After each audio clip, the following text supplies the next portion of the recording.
आप देख रहे हैं SRTV न्यूज नेटवर्क और मैं हूं मनीषा श्रीवास आपके साथ। इस वक्त की मुख्य खबरें, खास मुलाकात विशेष मेहमान से। दर्शकों, इस वक्त हमारे समक्ष है स्वराज हेल्थ केयर ग्रुप के डायरेक्टर डॉक्टर राजेश अटल। आप एक जनरल फिजिशियन हैं सर, हम आपसे ये जानना चाहेंगे कि आए दिन देखा जा रहा है कि लोग इम्यूनिटी अनकंट्रोल ब्लड शुगर की वजह से काफ़ी कॉम्प्लिकेशंस पैदा हो रहे हैं, तो उस बारे में बताइए, इसका कॉम्प्लिकेशन कितना होता है बॉडी पे, उस बारे में बताइए। जैसे कि आपको मालूम होगा कि डायबिटीज़ को हम साइलेंट किलर बोलते हैं। राइट। डायबिटीज़ में इनिशियल जब डायबिटीज़ होता है तो बहुत लोगों को तो कुछ मालूम ही नहीं होता कि डायबिटीज़ है या नहीं है करके। तो इसीलिए प्रिवेंटिव हेल्थ में हम जो बोलते हैं कि शुगर बार बार चेक करना चाहिए, तो चेक करते रहना चाहिए। पर्टिकुलरली जिनको फैमिली हिस्ट्री है, जिनके घर में डायबिटीज़ की बीमारी रहती है, उन्हें तो ज़रूर हर 6 महीने से चेक करना चाहिए कि शुगर है या नहीं करके। जिसको भी डायबिटीज़ होता है, बहुत बार ये होता है कि उससे कोई चिन्ह दिखते नहीं है, बाहर से कोई तकलीफ दिखती नहीं है, तो अंदर ही अंदर धीरे धीरे हमारे को वो शरीर बीमारी खाते जाती है और उसका असर हमारे सर से लेके पैर तक के सब तरफ होता है। हार्ट पे होता है, किडनीज पे होता है, आँखों पे होता है, ब्रेन पे होता है और धीरे धीरे ये बीमारी हमारे हर उपअंग को बॉडी के वीक करते जाती है। उसी तरह से हमारी जो प्रतिकार शक्ति जो है, जिसको हम इम्यूनिटी बोलते हैं, उसको भी कम करती है। और जब किसी की भी इम्यूनिटी कम होती है, जो नॉर्मली हमारे पे इन्फेक्शंस होते हैं, जिससे हमारे को प्रतिकार शक्ति हमको बताती है कि ये अगर सक्षम नहीं होगी तो हमारे को इन्फेक्शन जल्दी जल्दी होंगे, बार बार होंगे। जो साधारणतः इन्फेक्शन हमारी बॉडी फाइट कर लेती थी, वो हमारे को फाइट करने की क्षमता कम होने की वजह से हमको बार बार होंगे। सर, जब हम लाइफस्टाइल मॉडिफिकेशन की बात करते हैं तो देखा गया कि जो युवा वर्ग है काफ़ी सेडेंटरी लाइफस्टाइल उनकी है, लैक ऑफ एक्सरसाइज है और सेकंड थिंग जंक फूड का ज़्यादा से ज़्यादा सेवन करते हैं, तो उसका इम्पैक्ट कितना बॉडी पर होता है, उस बारे में बताइए। इसका सबसे बड़ा उदाहरण है कि आपने देखा होगा कोविड के पीरियड में, कोविड के पीरियड में लगभग 2 साल में जब से हम लोग सैनिटाइजर यूज़ करने लगे हैं, जब से हम मास्क यूज़ करने लगे हैं, जब से हम हाथ धोने लगे हैं, जब से हम लोग बाहर का खाना बहुत कम कर दिए हैं, तब से आपने देखा होगा कि कोविड के पीरियड में बाकी इन्फेक्शन का रेट काफ़ी कम हुआ था। तो ये सबसे बड़ा प्रूफ है कि इम्यूनिटी, ये सब चीज़ों का बहुत बड़ा महत्व है हमारे लाइफ में, लाइफस्टाइल के अंदर में। और हेल्थ को मेंटेन करने के लिए हमारे को जैसे खाना ज़रूरी है, वैसे खाने पचाने की क्षमता बनाना रखना भी ज़रूरी है। और उसके लिए हमारे को रेगुलर एक्सरसाइज या मॉर्निंग वॉक किसी भी तरह का हो, या वो स्विमिंग हो, वॉकिंग हो, साइकिलिंग हो, कुछ ना कुछ एक्टिविटी हमारे फिजिकल एक्टिविटी करना ज़रूरी है, जिससे कि हमारी बॉडी में वो शक्ति बनी रहे और हम इन्फेक्शन से बचे रह सकें।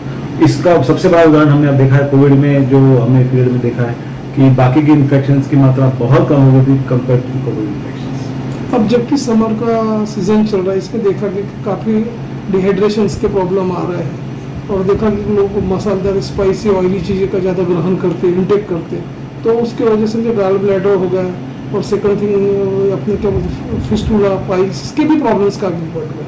तो उस संदर्भ में आपका क्या प्रतिक्रिया है? देखिए, समर में सबसे इम्पोर्टेंट चीज़ होता है कि हमारे को हमारा हाइड्रेशन, जिसमें हम बोलते हैं पानी की जो कमतरता होती है शरीर में, उसको बार बार बनाए रखना ज़रूरी है। हीट की वजह से कंटिन्यूसली हमारे को स्वेटिंग, जो पसीना बनते रहता है और हमारा बहुत बड़ा पानी का जो सोर्स है वो उसमें से निकल जाता है, तो उसको बनाए रखना बहुत ज़रूरी है। इसलिए हमारे को कंटिन्यूसली दिन भर में कम से कम नहीं जरूर 2.5 से 3 लीटर पानी की पीना चाहिए, जिससे कि हमारी जो बॉडी की जो पानी की क्षमता है, कमतरता है, उसको हम लोग ना होने दे करके। दूसरा है कि बाहर का जो हम लोग खाना खाते हैं, सबसे बड़ा इशू उसमें ये होता है कि जो स्पाइसेस यूज़ किए जाते हैं, जो ऑयल यूज़ किया जाता है, ऑयल को बार बार यूज़ किया जाता है, जिसकी वजह से जो क्वालिटी हो तो फूड होता है वो कम हो जाता है और उसकी वजह से हमारे को बार बार बाकी की तकलीफें, जैसे पाइल्स है, आपने बताया फीशर्स है, इस तरह की तकलीफें बढ़ती हैं, उसके तकलीफें बढ़ती हैं क्योंकि ऑयल अच्छा नहीं होता है और स्पाइसेस ज़्यादा होने की वजह से हमारे को गैस्ट्राइटिस, एसिडिटी बढ़ना बोलिए या बॉल ब्लैडर की तकलीफें बढ़ना बोलिए, इन्फेक्शन बार बार होने के डर रहता है। तो ये सब चीज़ों को हमारे को अवॉइड करना अगर है तो करना चाहिए। बाहर का खाना जहाँ तक हो सके हम लोग कम से कम मात्रा में रखें और कम से कम फ्रिक्वेंसी रखें उसकी, जिससे कि हमारे इन्फेक्शन बार बार नहीं हो सके। सर, यंग जनरेशन में अपने ये देखा गया कि जो फाइबर रिच चीज़ें, फूड्स तो ज़्यादा लेते नहीं, इसके अलावा देखा गया कि बॉडी को बिल्डअप करने के लिए शॉर्ट टाइम में ये लोग प्रोटीन सप्लीमेंट्स का ज़्यादा यूज़ करते हैं, तो उसका इम्पैक्ट उनके ऑर्गन पे किस तरह से? देखिए, जो ह्यूमैनिटी है वो हज़ारों सालों से आज पृथ्वी पे है। ये प्रोटीन पाउडर्स वगैरह हैं, ये अभी हमारे ज़माने में आए हैं जो पहले कभी भी नहीं थे। तो इसका मतलब ये नहीं कि पुराने ज़माने में लोग जी नहीं करते। तो पुराने ज़माने में भी लोग जिए, और मैं तो आज भी ये मानता हूँ कि हमारा जो नॉर्मल फूड जो है, घर का खाना जो है, उसकी बराबरी आज की तारीख में कोई नहीं कर सकता है। उसमें हम जो घर के पदार्थ जो बनते हैं वो बहुत न्यूट्रिशियस भी होते हैं, प्रोटीन कंटेंट भी उसका अच्छा होता है और बहुत बैलेंस्ड होता है। सबसे इम्पोर्टेंट ये है कि बैलेंस्ड फूड खाना ज़रूरी है। बैलेंस्ड फूड की वजह से हमारे को जो हमारे में प्रोटीन की, देखिए 3 इंपॉर्टेंट पदार्थ जो है प्रोटीन, फैट और कार्बोहाइड्रेट, इसके अलावा बहुत सारी चीज़ें जो होती हैं वो हमारे प्रोटीन पाउडर में नहीं मिलती, जैसे विटामिन्स हैं, मिनरल्स है। ये जो चीज़ें ये हमारे को हमारे बैलेंस डाइट से खाने से ही मिल सकती हैं। तो मैं बहुत स्ट्रांग बिलीव का हूँ कि हमारे को नॉर्मल डाइट जो हम घर में खाते हैं उसकी तोड़ या उसकी बराबरी और कोई भी प्रोटीन पाउडर या ये नहीं कर सकता है। प्रोटीन पाउडर्स वगैरह जो रहते हैं, यूजुअली हम लोग जो पेशेंट्स हॉस्पिटल में भर्ती होते हैं जिनको शॉर्ट टर्म न्यूट्रिशन देना ज़रूरी होता है, उसमें हम लोग ज़रूर इसका यूज़ करते हैं to build up the nutrition for that particular period. But otherwise in life में हमारे को कंटिन्यूसली अगर हेल्थ मेंटेन करना है तो उसके लिए हमारा सबसे अच्छा जो सोर्स ऑफ फूड जो है वो नॉर्मल डाइट जो घर का बनता है उससे। अभी सर समर का सीजन चल रहा है, काफ़ी स्कोचिंग हीट है, ऐसे में देखा गया काफ़ी लोग ऐसी चीज़ें ज़्यादा ग्रहण करते हैं जो कि एक प्रकार से दूषित भी होता है। काफ़ी आइस जो बाहर मार्केट में मिल रहा है, ऊपर से जो फूड भी ऐसा ले लेते हैं जो मतलब जंक रहता है, उनको पता नहीं चलता, तो उसका इम्पैक्ट डायबिटीज़ पे कितना होता है, किस तरह फैट बढ़ता है, उस बारे में बताएं।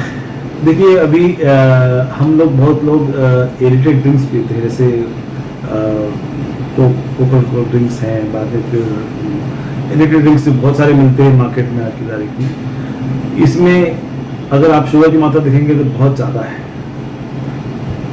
उससे हमारे थोड़ी देर के लिए हमको ज़रूर अच्छा ठंडा लगता है, अच्छा लगता है, बट उससे हमारा डिहाइड्रेशन कम नहीं होता, क्योंकि उससे डिहाइड्रेशन पर कुछ हद तक बढ़ता है, क्योंकि वो एब्सॉर्ब करता है बॉडी में से वाटर को और हमारा डिहाइड्रेशन उससे बढ़ता है। तो उससे जो हमारा नॉर्मल जो सिंपल लेमन जूस है, lemon juice with lot of salt या दिस अमाउंट ऑफ शुगर अगर डाल के पीते हैं तो it can give much more benefit than ये जो हम लोग कोल्ड ड्रिंक जो बाहर पीते हैं उससे।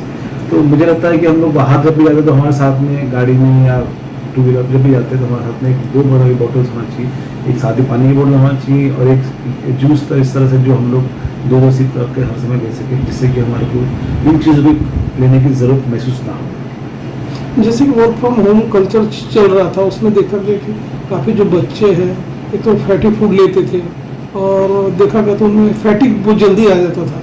तो ये सारे जो बच्चों पे जो इफेक्ट गिर रहा है वो डायबिटीज की ओर बढ़ रहा था, तो इसे रोकथाम करने के लिए किस तरह की उनकी लाइफ स्टाइल होना चाहिए? देखिए बच्चों को अगर हम किस तरह से हम लोग आगे पेरेंटहुड कैसे करते हैं, उनका पेरेंटिंग कैसे करते हैं उस पर डिपेंड करता है। अगर घर के सीनियर लोग ही अगर एक्सरसाइज नहीं करेंगे तो बच्चे कभी भी नहीं करने वाले हैं। तो हमारे सीनियर लोगों को पहले चालू करना पड़ेगा, शुरुआत हमको करनी पड़ेगी और हमारे को देख के हमारे बच्चे हमको फॉलो करेंगे।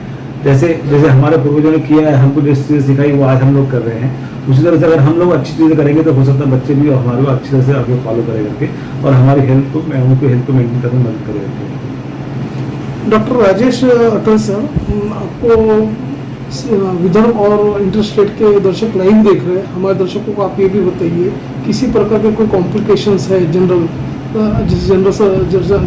फिजिशियन हुआ तो उन्हें किसी प्रकार का कॉम्प्लिकेशन हो तो वो यदि आपसे ऑनलाइन कंसल्टेशन करना चाहे, स्क्रीन पे आपका नंबर ऑलरेडी रन हो रहा है, तो इस तरह की फैसिलिटीज अवेलेबल है यहाँ? हाँ, ये फैसिलिटीज अभी पर्टिकुलरली हमने कोविड पीरियड से ये बहुत चीज़ें की है इस पीरियड में, कि कोविड पीरियड में बहुत बार संभावना ये था कि हर पेशेंट को देखा जाए करके। Moreover treatment of Covid was not standardised for long time.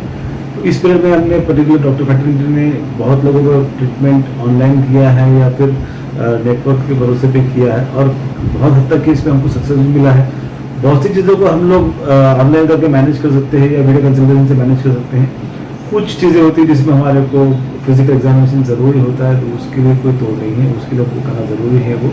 But ये कुछ चीज़ों में हम लोग फॉलोअप कंसल्टेशन बोलेंगे तो हम लोग वो कुछ हद तक कर सकते हैं और जहाँ ज़रूरत पड़े हम लोग पेशेंट को उसमें बुला भी सकते हैं। स्वराज हेल्थ केयर में जब स्पेशलिटी की बात की जाए तो किस तरह से state of the art facilities? Swaraj health care जो है ये हमने स्टार्ट किया था करीब 7 साल पहले और इसमें हम लोगों ने दोनों कुछ चीज़ों को मर्ज किया है। देखिए कोई भी चीज़ क्लिनिक डॉक्टर को जब तक कि अच्छा पैथोलॉजी का सपोर्ट नहीं मिलेगा, अच्छा बैकअप नहीं मिलेगा, तब तक की केयर अच्छी तरह से नहीं हो सकता है। तो यहाँ पे हमने दोनों चीज़ों का संगम किया है। यहाँ पे हमारे यहाँ पे फिजिशियन और साथ में जो उसके साथ में जो फैसिलिटीज लगती है पैथोलॉजी की है और ये बाकी के जो टेस्ट होते हैं PFT है, ECG, इस तरह के सब टेस्ट हमने यहाँ पे अवेलेबल किए। और इसी तरह से हम लोग यहाँ पे एक टीम के रूप में काम करें, जिससे कि हमारा यहाँ पे एक निदान अच्छी तरह से हो सके, और जब निदान अच्छा होगा तो इलाज अच्छा करने में हमको मदद मिलती है। लोगों ने अर्ली डायबिटिक पेशेंट नहीं बनना चाहिए, तो इस संदर्भ में आप ये बताइए कि किस तरह से लाइफस्टाइल होनी चाहिए, उस बारे में आप एक मैसेज दीजिए। सबसे इम्पोर्टेंट इसमें चीज़ मैं बताना चाहूँगा कि early to rise early to bed is very important. सब खाने का समय हमारा फिक्स होना चाहिए। संभव है तो 9 बजे नाश्ता, 1 बजे खाना, 5 बजे चाय और 1-2 खाना बिस्किट या नॉर्मल बिस्किट भी ले सकते हैं वो, और आपको 9 बजे खाना। तो हम 4 घंटे से हमारे पेट में कुछ जाना चाहिए, जिससे कि हमारे को एसिडिटी की तकलीफें, बाकी तकलीफें जो आती है वो नहीं आएंगी, और हमारा न्यूट्रिशन मेंटेन होने से हमारी हेल्थ अच्छी रहेंगी, और हमारी नींद अच्छी होने से हमारा दिन भर अच्छा फ्रेश लगेगा।